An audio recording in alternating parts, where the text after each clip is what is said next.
मित्रों, सनातन हिंदू धर्म में मनुष्य के मृत्यु के बाद उसके शव को जलाया जाता है, अर्थात दाह संस्कार की प्रक्रिया किया जाता है। लेकिन हिंदू धर्म में कई बार शरीर को दफनाया भी जाता है।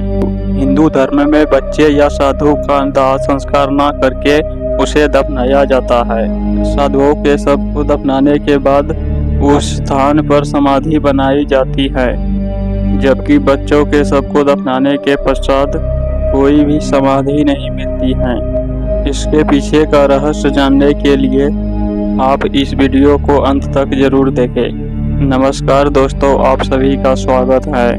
मित्रों, गरुड़ पुराण के कथा के वर्णित के अनुसार एक बार पक्षीराज गरुड़ ने भगवान से पूछा, हे प्रभु, मनुष्य के मृत्यु के बाद उसके आत्मा के साथ क्या होता है?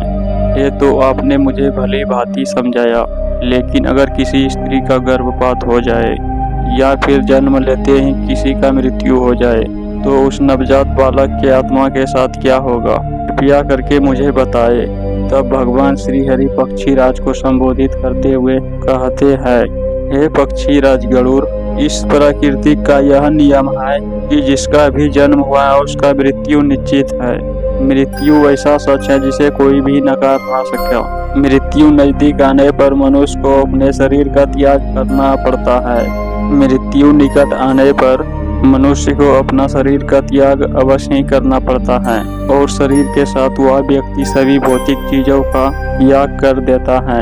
अर्थात मनुष्य मृत्यु के बाद इस मृत्यु लोक का कोई भी वस्तु वह साथ लेके नहीं जाता। उसके साथ केवल उसके पाप और उसका पुण्य ही जाता है और ऐसे में आत्मा अमर है, उसका कभी अंत नहीं होता है।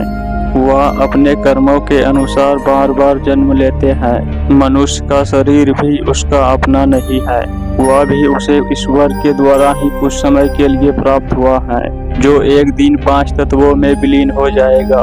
किंतु फिर भी मनुष्य इस संसार में जन्म लेकर कई भौतिक सुखों के मोह में पड़ जाता है।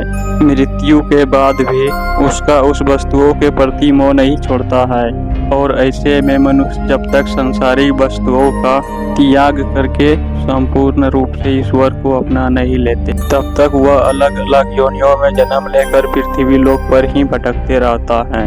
कभी कभी यह मोह इतना अधिक होता है कि वह मृत्यु के बाद भी इसी पृथ्वी लोक पर भ्रमण करता है, अर्थात वह प्रेत योनि धारण करता है।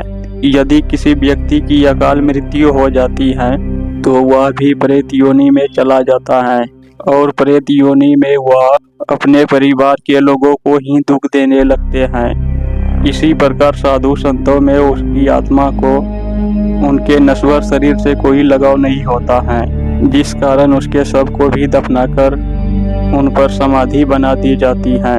इसके अलावा साधु संतों के समाधि के पास उसके तपस्या की ऊर्जा को भी महसूस किया जा सकता है, क्योंकि ऐसा मनुष्य अपने कठोर तपस्या और आध्यात्मिक प्रशिक्षण के बल पर अपने शरीर के सभी इंद्रियों पर नियंत्रित कर लेता है और पंच दोष यानी काम, क्रोध, लोभ, मोह, अहंकार पर विजय प्राप्त कर लेता है।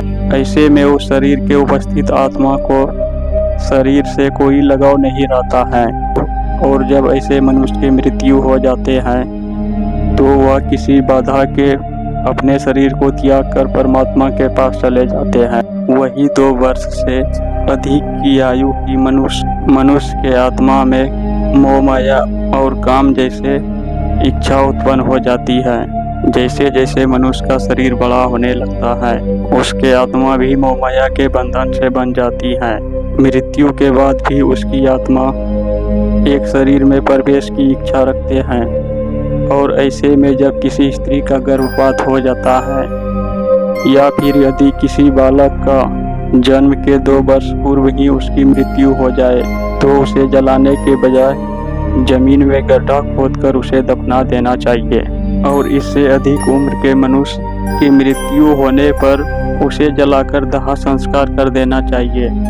जब भी मनुष्य जन्म लेते हैं तो वह 2 वर्ष की उम्र तक दुनियादारी और वह इस संसार के मोह माया से परे रहता है। तो प्यारे दर्शकों, आपको यह वीडियो कैसा लगा? अगर वीडियो अच्छा लगा तो वीडियो को लाइक एंड चैनल को सब्सक्राइब करें। मिलते हैं नेक्स्ट वीडियो में, तब तक के लिए जय हिंद।